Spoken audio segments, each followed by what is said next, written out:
No último vídeo, nós fizemos uma grande salada no computador, instalando não só o Hyper-V, como também instalando o VMware e o Oracle VirtualBox.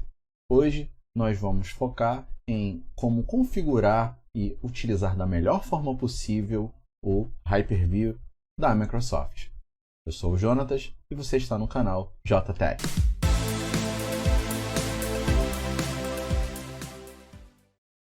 No último vídeo, eu ensinei a vocês a como instalar 3 tipos de hypervisor na sua máquina, tanto da Microsoft, que é o famoso Hyper-V, como o VMware, e o outro da Oracle, que é o VirtualBox, amplamente utilizado também.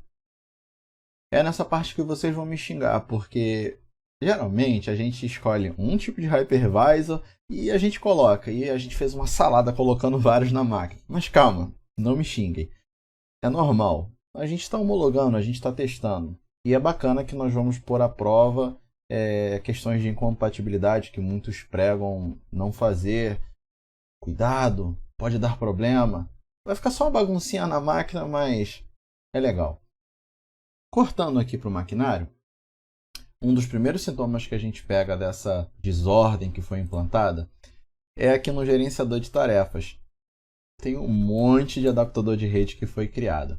Isso acontece porque cada tipo de hypervisor, mesmo o da Microsoft, acaba criando um adaptador de rede para poder falar com o mundo real, seja via NAT ou seja via bridge.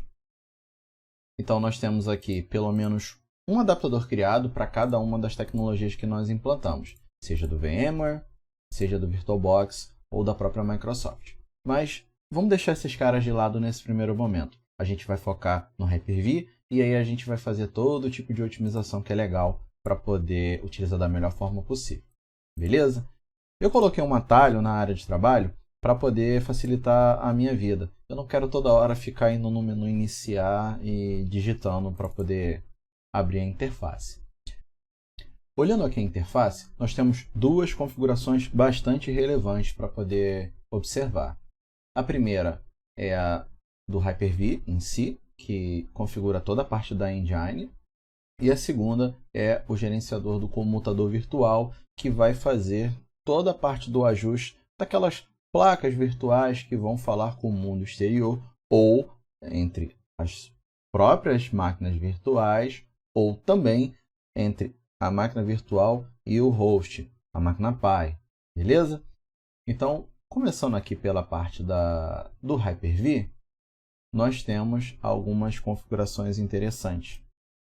A primeira é a localização dos discos rígidos e da máquina virtual, que, como vocês podem ver, a Microsoft manda para um lugar muito nada a ver, né?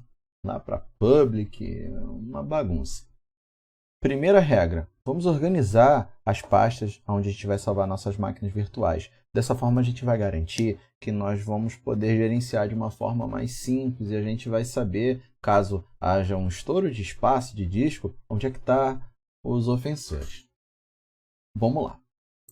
Voltando aqui à nossa máquina, eu tenho 3 unidades de disco local. Vamos ignorar essa unidade B, porque é um disco rígido, USB, que eu utilizo para poder fazer os meus backups. Ele de longe não tem a menor performance para poder rodar uma máquina. Então vamos lá. Na unidade C, eu uso um SSD do tipo NVMe. Na unidade D, eu uso um HD de 2 TB de baixa rotação, aqueles de 5.400 RPM. É um disco para rodar arquivo e olha lá. Na unidade E, eu tenho um disco tradicional de 2 TB com 7.200 RPM. É aquele disco tradicional que a maioria das pessoas tem em desktop. São todos discos grandes, tá bom? De 3 polegadas e meio. Esse disco de 5.400 RPM, a gente descarta ele logo de cara. Sim, se você tem notebook com um disco de 5.400, é horrível para poder fazer a virtualização. Na verdade, se você usa o Windows 10 para frente, só a máquina já é horrível. Vocês sabem, é complicado. Mas vamos lá. Então eu vou descartar ela logo de cara. Eu não vou utilizar esse disco para poder fazer a injeção de máquinas virtuais. Eu tenho até uma pasta de Hyper-V lá onde eu armazeno como backup. Não tem problema algum. Mas eu não vou utilizar elas de lá. O que eu costumo fazer para poder organizar?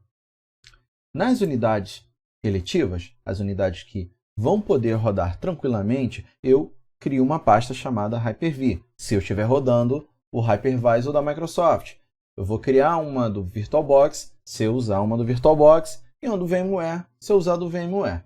Então é a primeira coisa que eu faço. Na unidade C e na unidade E, eu vou ter lá a pasta do Hyper-V. Show de bola. Voltando novamente aqui no computador, vocês vão observar que aonde eu tenho o maior espaço é na unidade E. Por questões lógicas, esse vai ser o meu diretório padrão para, caso eu não precise fazer nenhum tipo de manobra específica da máquina, que eu quero uma máquina com mais desempenho porque ela vai utilizar mais entrada e saída de disco e eu por isso vou pôr ela no SSD. Caso eu não precise disso, sempre ela vai ser criada lá dentro da unidade E. Então, é a primeira configuração que a gente vai fazer.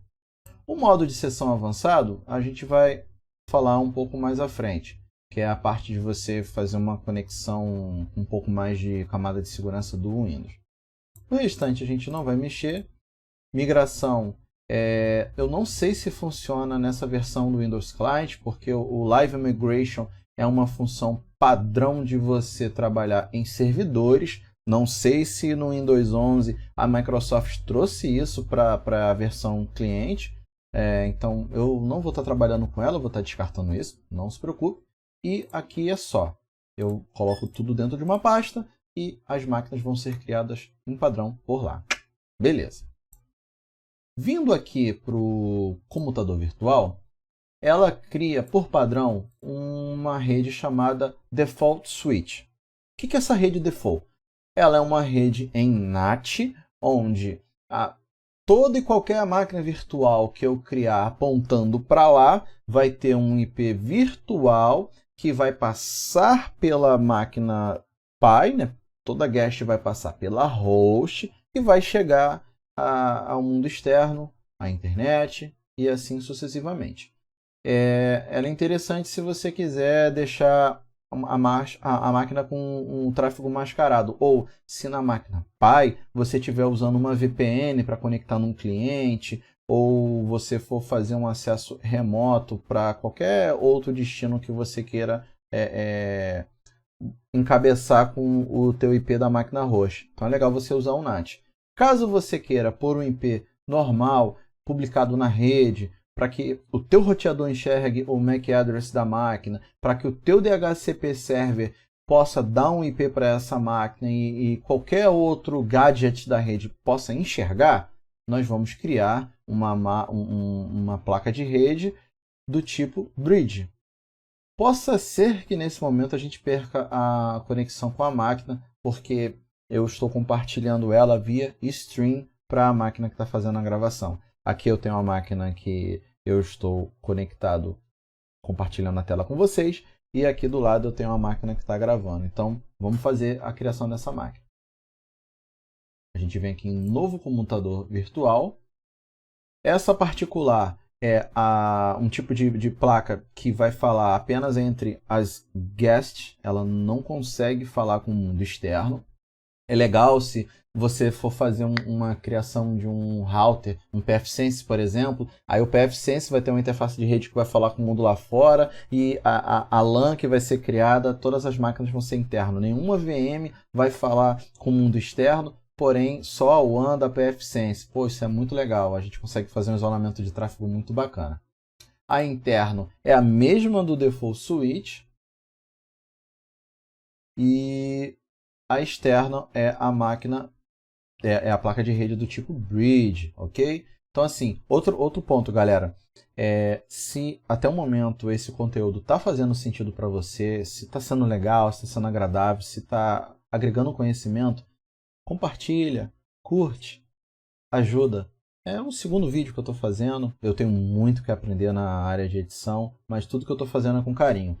E eu quero tentar manter um padrão que eu quero que isso seja a marca aqui do canal, que é o da tiros diretos de vídeo. Raramente vocês vão ver um corte entre um take e outro. Eu quero ser natural, eu quero ser tranquilo e passar a aula para vocês sem ser de uma forma mecânica. Eu acho que é muito legal quando a gente aprende um conteúdo novo e esse conteúdo ele é passado de uma forma mais amistosa, beleza? Então, voltando aqui ao foco, nós temos a opção de fazer a criação do comutador virtual e eu vou criar um novo comutador. Eu gosto de criar alguns padrões. Eu gosto de, por exemplo, novo comutador virtual, virtual LAN. Por que virtual LAN? Porque eu sei que esse comutador ele vai falar com a LAN. Ele vai ser um comutador externo, é um comutador bridge. Jonatas, eu posso colocar o nome bridge? Amados, a escolha é de vocês. Fiquem à vontade. Eu tenho já alguns velhos costumes, porque colocando sempre um padrão nas interfaces de rede, no futuro, quando você for copiar essa máquina para um HD, levar para uma outra máquina e restaurar ela lá, fica mais fácil porque na hora da interface de rede ele vai pegar o nome da interface e vai atribuir com o que existe lá. Então já vai ser um padrão. Caso você tenha nomes diferentes, ele vai dar um erro e aí você vai ter que associar novamente o IP. Nada de bicho de 7 cabeças, mas é uma coisa que com o tempo a gente vai acostumando e é legal. Então vamos lá. Criando aqui, é o momento que possa ser que perca a conectividade. Se for, eu vou trocar a câmera e aí eu vou dar uma leve pausa no vídeo para poder a gente dar sequência, tá? Vamos ver agora. Então, aquela mensagem de terrorismo da Microsoft e vamos lá. Aplicando, já está sem conexão, mas vamos ver se ele vai voltar. Estou olhando aqui na máquina que grava e não voltou. Então, um minutinho, vou dar uma pausa. E aí a gente vai voltar com a máquina já fazendo os treinos novamente. Só um minutinho. Windows, ame-o ou odeio. Na hora que houve a criação da placa, ele conseguiu passar o meu IP manual para a interface nova que ele criou, só que ele não passou o DNS.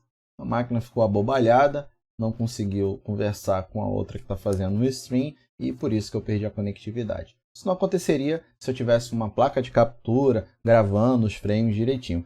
Como eu estou fazendo um recurso de campo aí, né, uma manobra de contorno, vulgo gambiarra, acontece esse tipo de coisa, mas a gente dá um jeito, beleza? Vamos retomar o foco. Então a gente está conseguindo transmitir agora novamente. A gente volta aqui para a tela de gerenciador e a gente vê que agora não somente temos o Default Switch, como agora nós temos o Virtual LAN. Show de bola. Qual é a ideia? Quando eu for criar uma máquina virtual, ela vai, não gosto dessa tela, ela vai marcar para unidade E. E eu sempre costumo marcar essa flag. Ela vai acender a opção para poder você digitar e mudar.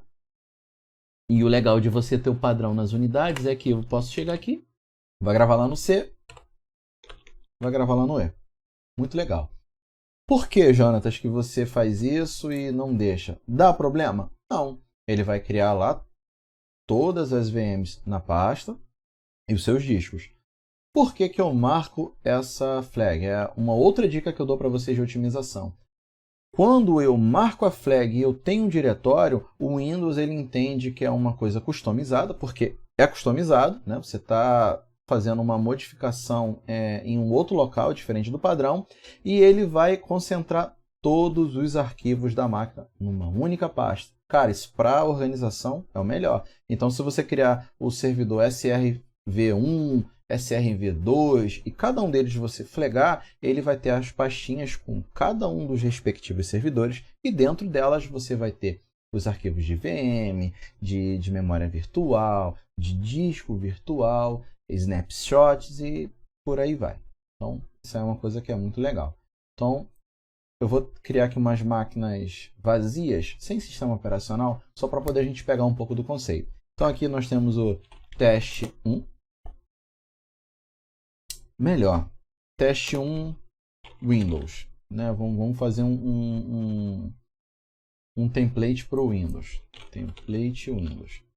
Que eu vou fazer algumas configurações particulares do Windows. Vou salvar lá. Geração 1, geração 2. O que é geração 1 e geração 2? Teria sido mais bonito se a Microsoft tivesse trago os termos de hardware para o Hyper-V. Geração 1 é BIOS. Geração 2 é o Wi-Fi. Então, o que você salva o que você cria em geração 1? Você cria Linux, sistemas operacionais legados do Windows 7, Windows Server 2008 R2 para trás. E o que você cria em geração 2? O Windows Server 2012, o Windows 8 para frente. Essas versões você também consegue criar como geração 1, não tem problema não. Mas o legal é você criar como geração 2, porque aí você vai estar criando no novo layout de organização de disco, performance e outros quesitos também de segurança. Então, como eu estou criando um template para Windows, a gente vai fazer ela em Wi-Fi. Memória de inicialização. É uma memória que ele vai reservar, tirando uma fatia, reservando uma fatia do host para a máquina virtual. Então, veja bem, nesse momento, a minha máquina, que tinha 32 GB, eu dividi ela entre a outra máquina, eu tirei metade dos pentes de memória e hoje eu só tenho 16 GB. Beleza. Com esses 16 GB, eu sei que eu tenho que ter responsabilidade. Eu estou usando 4.5 GB, então eu tenho cerca de 10 GB ao todo para poder utilizar na máquina. Senão eu vou travar tudo. Então, quando ele vem com a flag de memória dinâmica, significa que ele vai usar uma memória para inicializar e ele pode ir escalonando essa memória de acordo com a necessidade. Ela é boa em alguns casos de uso, mas por padrão, pelo menos nesse primeiro momento, não vamos utilizar esse recurso, de modo que nós temos um controle a mais do que a gente está utilizando. Caso a gente venha usar mais máquinas do que a demanda venha solicitar, aí sim a gente vai pegar e vai fazer a modificação disso para poder a gente brincar com o que tiver de memória. Então, beleza. Vou botar 3 GB. Lembrando, cada 1 GB são 1024 MB. Então, você pode pôr a quantidade que você quiser. 500, 600, 700, 800. Mas eu costumo gostar de trabalhar com os múltiplos de giga para ficar padronizado. Então, 3 GB de memória. Avançar.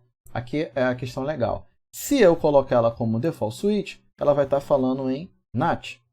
Se eu colocar em virtual LAN, que foi aquela interface que nós criamos, ela vai falar em bridge. Então, aqui na minha rede eu tenho a faixa de IP 192.168.00/24.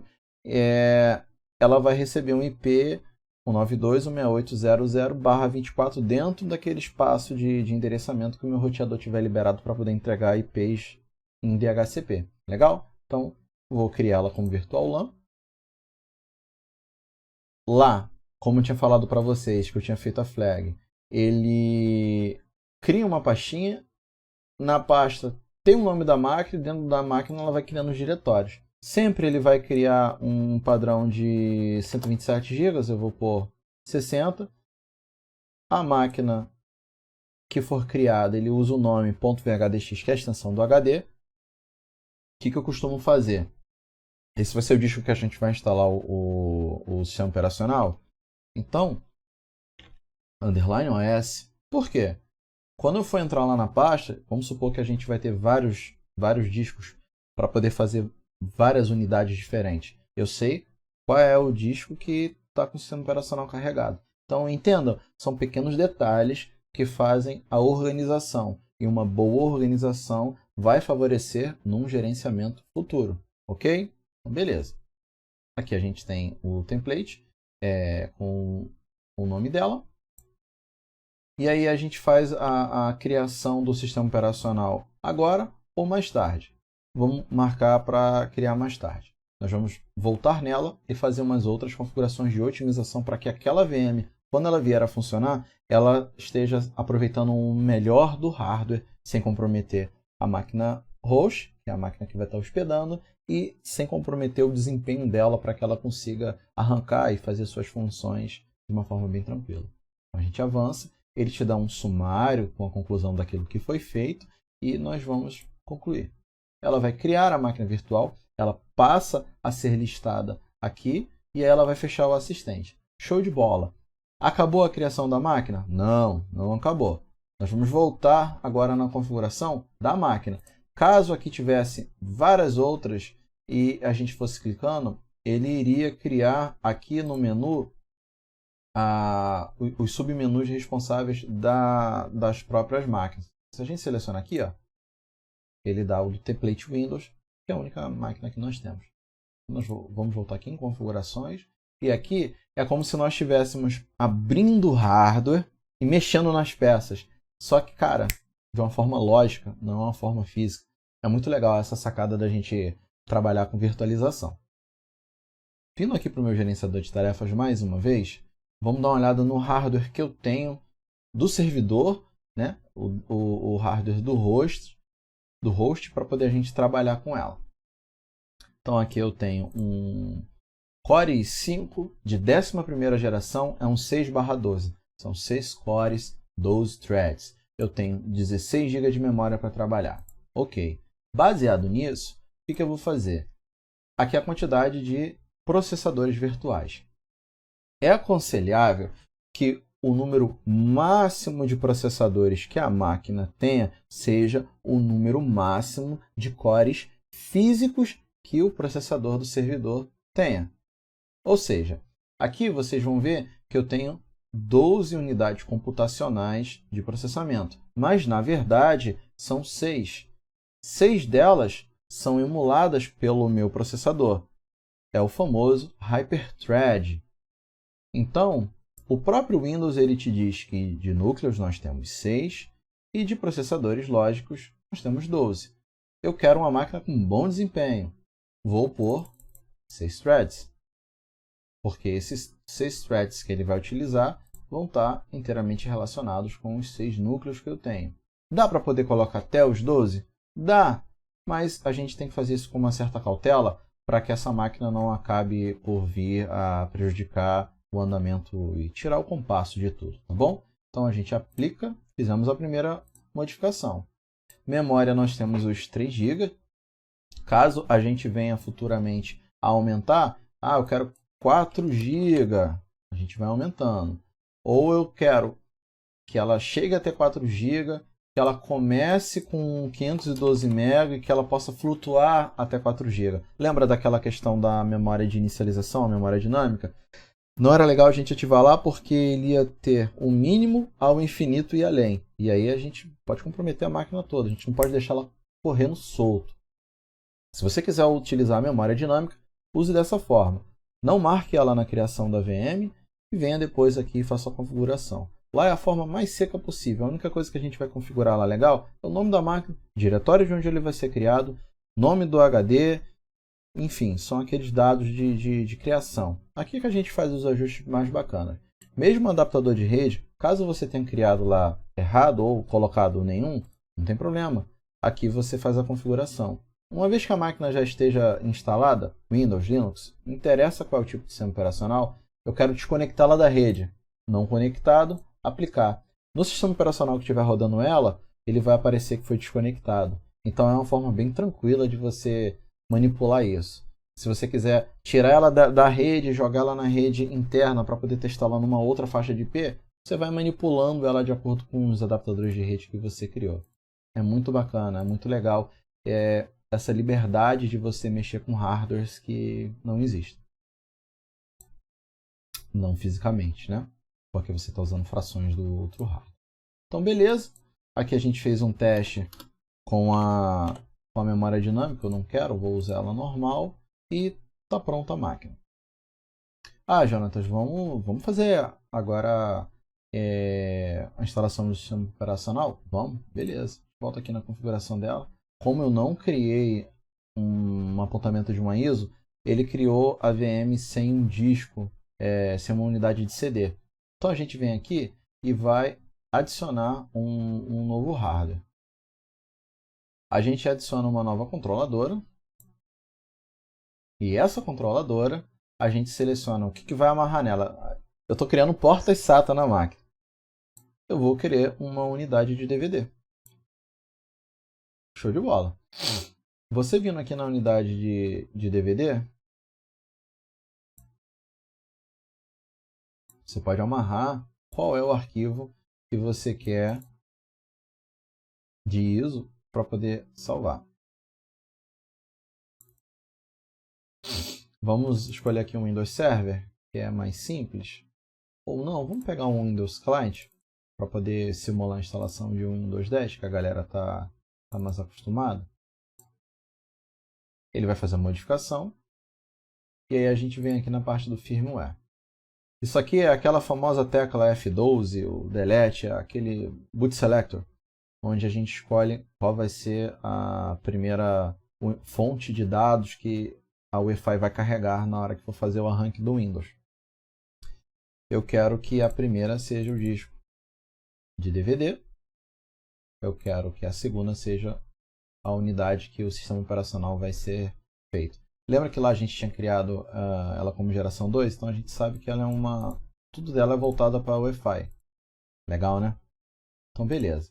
Se tudo der certo, na hora que nós ligarmos a VM, ela vai fazer a chamada do disco para poder nós instalarmos.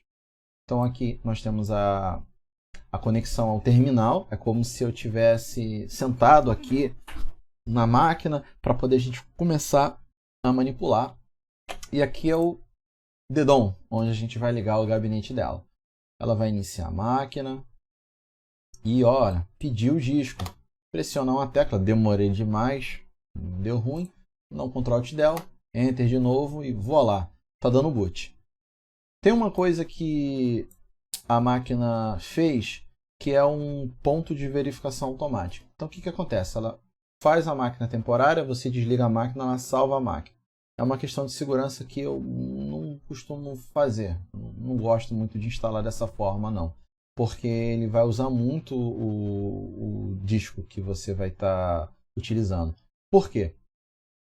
Porque ele vai gravar o HD de uma forma temporária. Aqui. Esse é o disco que eu criei. E essa é a imagem temporária. Toda modificação que eu fizer, ele vai fazer aqui. E na hora que eu desligar a máquina, ela vai dar um merge para cá. É legal em critério de segurança, mas eu não acho muito interessante. Eu costumo mexer nisso. Eu desligo a máquina e olha o que ela vai fazer. Ela mesclagem em andamento. Ó. Ele vai salvar o arquivo temporário no HD. Eu não gosto dessa dança. Então eu venho aqui nos pontos de verificação e eu desativo a função de pontos automáticos.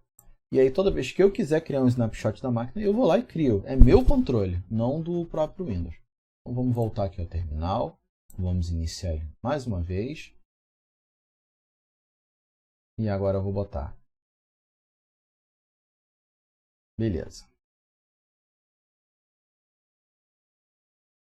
Eu tô achando que ela tá de sacanagem comigo. Automático, habilitar. É isso aí. Não fez. Viu? Eu fiz tudo intencionalmente, tá, galera? Não... Fiquem tranquilos. Tranquilos que eu fiz isso intencionalmente. Eu já estava tudo tranquilo aqui no roteiro da gravação, tá? Fica tranquilo. Então vamos lá. Voltando. Agora notem que o maldito ponto de verificação não foi criado e toda e qualquer modificação que eu fizer vai ser feita e aplicada diretamente no meu VHDX, que é o meu disco rígido virtual. Aqui segue uma instalação normal e nós vamos poder acompanhar essa instalação. Caso você venha aqui para o gerenciador de tarefas, aqueles 4.5 GB que nós tínhamos mudou para 7.9. Isso porque os 3 GB de memória RAM da máquina que estavam preparados para ser alocado a cada vez que a máquina subisse, agora estão em uso e com isso reservado, seja a máquina utilizando ou não. Aqui eu vou dizer que eu não tenho chave, vou instalar o Windows 10 Pro e pronto. Vou aceitar o termo e agora eu vou fazer as configurações de disco. Como eu tinha botado os 60 GB e eu quero ele por padrão, não vou mexer em nada, vou avançar. Agora ele vai instalar o Windows normalmente. Eu vou cortar a gravação, para não ficar nada muito pesado, e vou deixar ele gravando, fazendo a instalação, e quando terminar eu volto para poder vocês verem que o computador foi criado normalmente. Beleza? Até daqui a pouco. A máquina já foi instalada. O Windows pediu para poder rebootar. Eu rebutei ela. Eu aproveitei e desliguei ela nesse processo antes de iniciar a configuração para que a gente pudesse fazer mais uma sacada. Vamos imaginar aqui alguns tipos de cenários e vai ser bacana para poder vocês entenderem. Lembra daquele disco que estava com 35K? Agora a gente está com ele já com 9.9 GB. E agora eu quero fazer algumas outras situações. Vamos simular alguns cenários bacanas para vocês, cenários reais. Imagine no primeiro cenário em que você não tem espaço na sua unidade, você quer fazer a migração para um outro disco. Imagine um outro cenário onde aquela máquina ela não está performando bem no HD, e aí você quer colocar numa unidade que tenha mais I/O, um SSD, que ela vai poder correr solta. Ou um outro cenário onde simplesmente você quer pegar uma cópia de uma máquina que já está configurada com algum aplicativo, com alguma coisa que você vai testar, você vai botar no seu notebook, você vai pôr na máquina de um amigo, seja algum trabalho que vocês estejam fazendo na faculdade, ou até desenvolvimento, você queira guardar uma imagem de backup para depois restaurar. O que nós vamos fazer? Nós vamos fazer uma cópia dessa máquina, vamos excluir ela dentro do Hyper-V e posteriormente nós vamos fazer a importação dela novamente. O Hyper-V ele tem já a opção de mover, onde ela pega A e leva para B, certinho, tudo beleza. Ela tem a opção de exportar, que é o seguinte: eu quero criar uma cópia no HD externo para poder eu levar para uma outra máquina. Você vai exportar. Ou eu quero fazer uma cópia de segurança para depois eu importar e excluir a máquina. É uma opção maravilhosa que faz por dentro do Hyper-V. Ou tem uma outra opção que é por fora da interface, usando o próprio Windows, que é você copiar e colar ela. Então, como nós criamos ela dentro da eHyper-V e a gente marcou a flag, criou-se a pasta template Windows, que é o nome da máquina, e dentro dela ela criou toda a estrutura organizada. A máquina está desligada, não há concorrência de disco. Eu vou simplesmente copiar a máquina. Eu vou jogar aqui no meu SSD para que ela venha a fazer para que ela venha a ser importada lá no disco com maior velocidade, maior capacidade, e com isso ela desempenhar melhor as suas funções. Então vamos aguardar aqui a cópia, eu não vou cortar porque são apenas 45 segundos que ele está marcando, e aí vai ser uma coisa interessante. Usando essa função de copiar, que eu gosto porque eu estou tendo controle, estou vendo o que está acontecendo, ela é equivalente ao exportar. Ela pega a máquina e ela vai criar essa máquina, uma cópia dela com toda a estrutura numa outra unidade.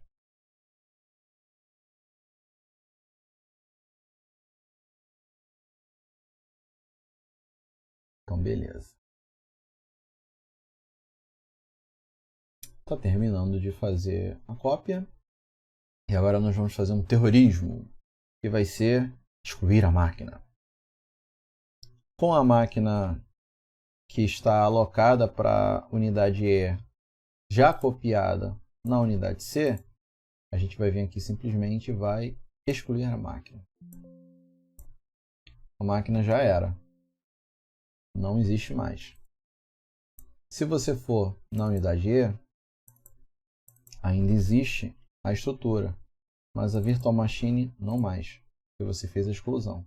No entanto, o HD está lá, para poder você criar uma nova VM e você amarrar o disco, caso você tenha feito uma exclusão acidental.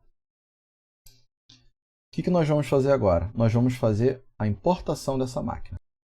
Agora que a gente fez a exclusão da máquina, a gente vai vir e vai simplesmente usar a opção de importar uma máquina virtual. Vamos lá? Aquela mensagenzinha de tutorial. Vamos pegar a pasta. NVMe, Hyper-V, Template Windows. Pronto, é o local onde está estruturada a máquina que nós fizemos a cópia. Quando a gente avança, ela detectou a versão da máquina e a partir daqui vai ser possível a gente fazer o import dela. Aqui tem alguns pontos importantes que vocês podem enfrentar alguns problemas no futuro, que é o seguinte. Eu estou excluindo e importando uma máquina no mesmo computador. Então, é o mesmo sistema operacional, é o Windows 11, que é o meu host. Se vocês pegarem essa máquina e forem fazer o restore uma máquina que host Windows 10, Windows 8, vocês não vão conseguir, porque a versão da máquina vai estar mais atual do que a versão host. Porém, se for o inverso, se a máquina host for uma máquina Windows 8, Windows 10, Windows 8.1 e você quiser colocar no seu Windows 11, ou se você trouxer de Windows Server para cá, você vai conseguir importar.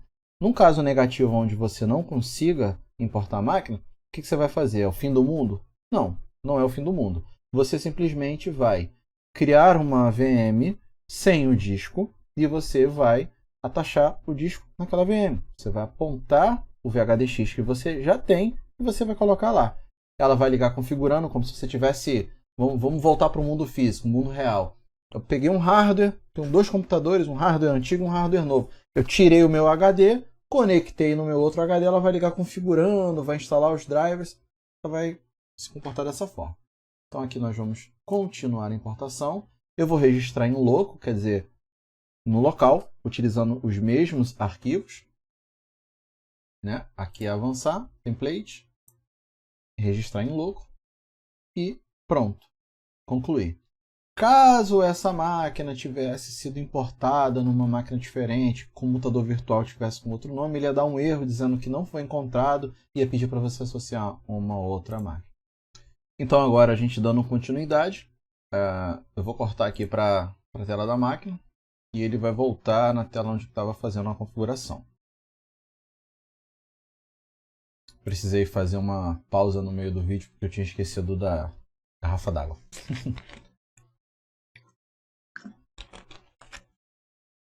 Tem que lembrar de trazer para as próximas gravações, senão fica difícil. Tive que sair, desmontar microfone e tudo. Então, amados, como vocês podem ver, a máquina que tinha sido criada na unidade E foi copiada para a unidade C. Nós fizemos a exclusão dela, nós fizemos o import dela e depois que a gente ligou, ela continuou. Está aqui a instalação. Para quem sabe fazer a configuração do Windows, entende que daqui é só seguir configurando a máquina e a máquina já estará pronta para poder você fazer o uso. Como eu fiz a criação de uma máquina com uma placa de rede em modo bridge, ela vai pegar um IP baseado na faixa que eu já tenho e aí ela vai funcionar normal. É uma máquina para você atualizar, é uma máquina para poder você trabalhar, não tem problema algum.